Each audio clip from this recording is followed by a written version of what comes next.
আসসালামু আলাইকুম। বাবা শব্দটা অনেক ছোট হলেও এর বিশালতা অনেক। যা অনেকেই আমরা বুঝি, আবার অনেকে বুঝি না। না বুঝে অনেক সময় বাবার সাথে খারাপ ব্যবহার করে থাকি। তবে আমার বাবার সাথে ছোটবেলায় কোনোখানে ঘুরতে গেলে হেজিটেট ফিল করতাম। তবে এখন অবশ্য সেটা হয় না। এখন কেন যেন বাবার সাথে ঘুরতে খুব ভালোই লাগে। তবে বাবার সাথে ঘোরার কোনো সুযোগ পেলে সেটা মিস করি না। আমি সময় সুযোগ বুঝে আব্বাকে নিয়ে অনেক সময় বের হই ঘোরার উদ্দেশ্যে। তো সেই ক্ষেত্রে আজকেও আব্বাকে নিয়ে গিয়েছিলাম শয়তানখালী ঘাটে, আব্বার আমি ঘুরতে। তো সেখানে আমরা ট্রলারে করে নদী ভ্রমণ করি এবং নদীর মধ্যে একটা চর জেগেছে, সেই চরে হাঁটাহাঁটি করি। তো বাবার সম্পর্কে বলতে গেলে অনেক কথাই বলতে হয়। আসলে যাদের এই বাবা নামক জিনিসটা নাই, একমাত্র তারাই জানে যে তারা কত বড় সম্পদ হারিয়েছে। আর যাদের আছে তারা অনেক সময় মূল্যায়ন করে না। আসলে এই সম্পদটাকে অবশ্যই মূল্যায়ন করা উচিত। তো আমার কেন যেন ছোটোবেলায় যেমন তেমন, তবে আস্তে আস্তে বড় হচ্ছে আর বাবার প্রতি ভালোবাসাটা একটু বেশিই বেড়ে যাচ্ছে। এখন অন্তত বুঝি যে বাবা আসলে কী। আসলেই আমি আব্বাকে অনেক ভালোবাসি। তো সেই ক্ষেত্র থেকে মাঝে মধ্যে কোনো সময় পেলে আব্বাকে নিয়ে বেড়াতে বের হই।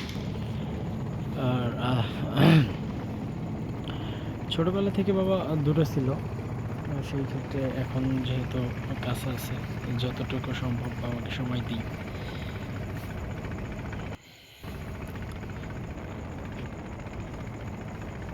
আব্বাও আমার সাথে বের হয়ে মোটামুটি খুশিই হয়। এই আব্বার আমি যাচ্ছি সেই চরের মধ্যে, যেখানে চর জেগেছে সেটার উদ্দেশ্যে যাচ্ছি। আবার আমি পাশাপাশি বসা।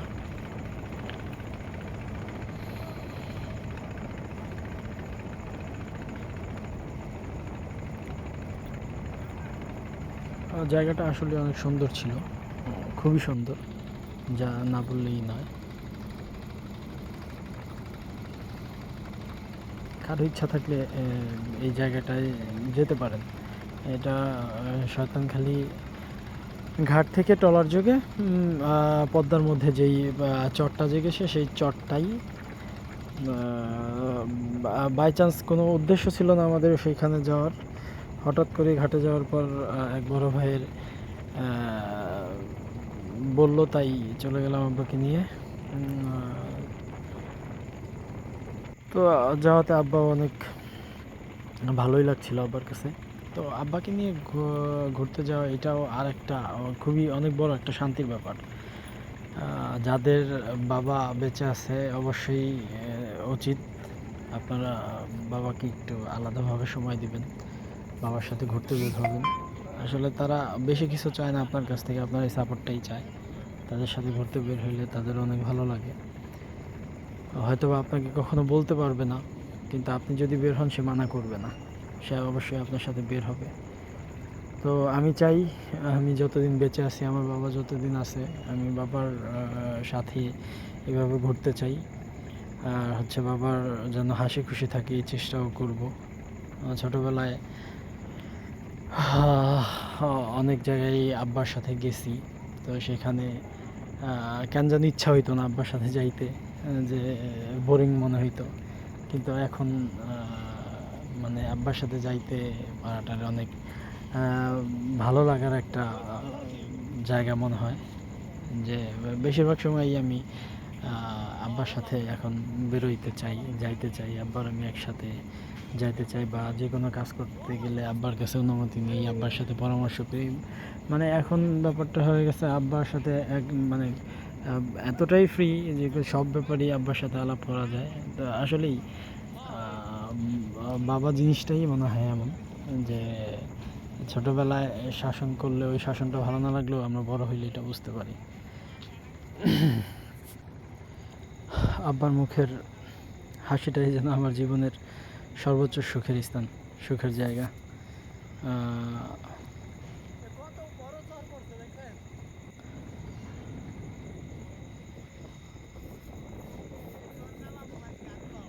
আব্বা খুব ভালোভাবে চারিদিকটা দেখে নিচ্ছিল,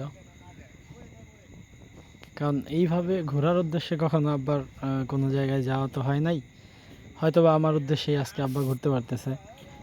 তো ছোটোবেলায় তো আমাকে নিয়ে অনেক জায়গায় ঘুরতে গেছে, ঘোরাইছে। তো ওই সময় আমি ছিলাম বাবার ছেলে, এখন আব্বা আমার ছেলে, আমি আব্বাকে নিয়ে ঘুরবো।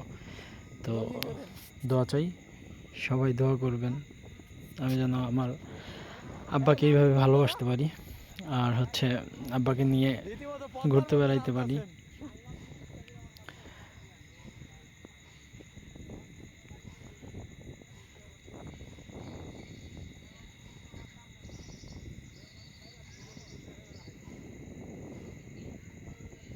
আব্বাকে দেখে মনে হচ্ছিল আব্বা অনেক খুশি। আব্বার এই খুশিটা কি ভালোবাসি, অনেক ভালোবাসি। আব্বা যেন সবসময় এমন খুশি হাসি থাকে, আমি সেই কামনাই করি। আমার জন্য কোনো দুঃখের কারণ যেন আব্বার চেহারায় না আসে, সেই চিন্তাও করি। তো জীবনের শেষ নিঃশ্বাস পর্যন্ত যেন আব্বার সাথে এইভাবে হাসি খুশিভাবে কাটাইতে পারি, সবাই দোয়া করবেন। আর ধন্যবাদ হচ্ছে আমার ওই ভাইটাকে, যেই ভাইয়ের কারণে আব্বার সাথে আমার এমন একটা সুন্দর স্মৃতি জায়গা এবং স্মৃতি আমি তুলে ধরতে পারলাম, স্মৃতি করে রাখতে পারলাম। ধন্যবাদ ভাই, অনেক ধন্যবাদ আপনাকে। আপনার জন্যই আব্বার সাথে এইভাবে এই জায়গাটায় যাইতে পারছি, আমার আব্বা অনেক খুশি হয়েছে। আপনার জন্য অনেক অনেক দোয়া রইল ভাই।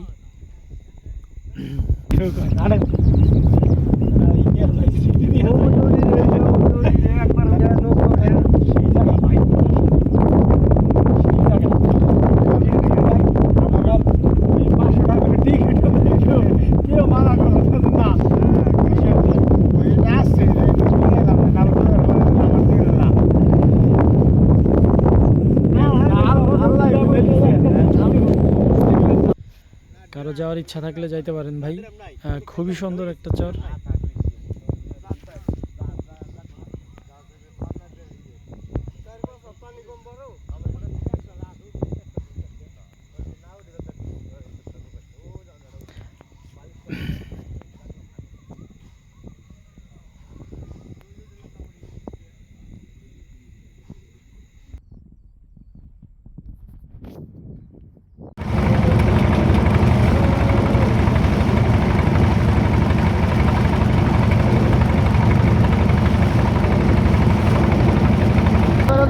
বন্ধুগণ,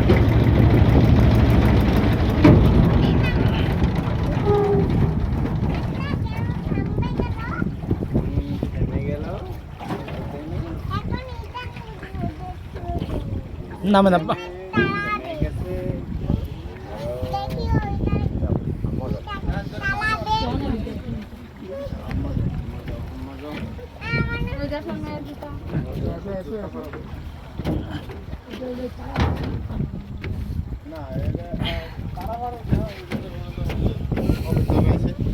পুলিশ ওই যে চলতেছে না, অভিযান চলতেছে না,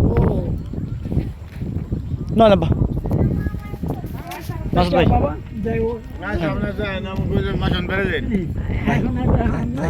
আচ্ছা আচ্ছা